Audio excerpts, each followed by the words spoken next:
We ain't too old for these bedtime stories, too. Alright, I'm gonna read you a story. But you gotta make a deal with me, though.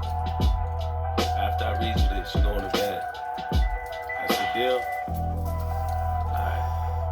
So this story right here is called The Three Little Pigs. So there were three little pigs.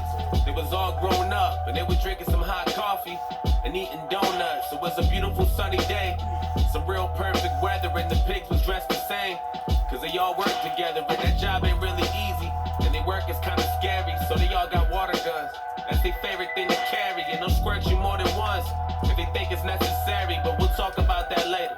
Let's get back to the story. Deep inside the forest was a family of wolves in a pack.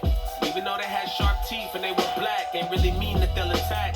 Just means that they were trapped because the color of their fur made some believe that they was bad. Now, I know that sounds sad, but ain't nobody care, cause the problem with the wolves is they were never treated fair, and no matter where they go, only one thing is clear, that as long as you're a wolf, the pigs gonna be scared. So the forest and the town was separated, and if the wolves wanted to come around, they hesitated, cause they knew they wasn't welcome there. So every time they roamed, they always said a prayer in hopes that they could make it home.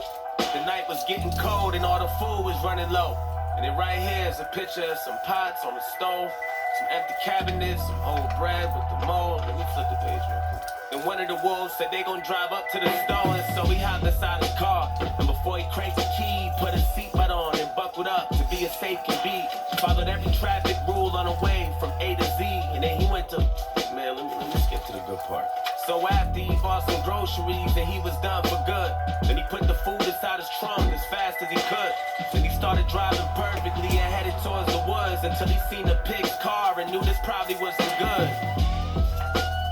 The pigs on the prowl started speeding up and yelling loud, pull over right now. Turn the car off and throw the keys on the ground and step out and get on your knees and don't even make a sound.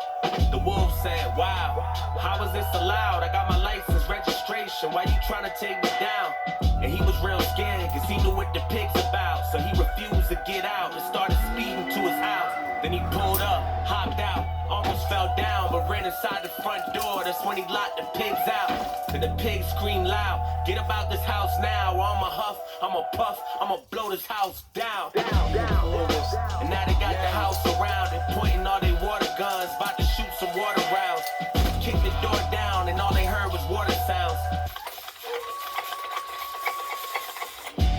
That's what happens when the pigs fear you. So here's the moral of the story with a clear view. No matter who you're with, or where you're at, or where to, there's always gonna be three little pigs living near you. Good night, buddy. Maybe.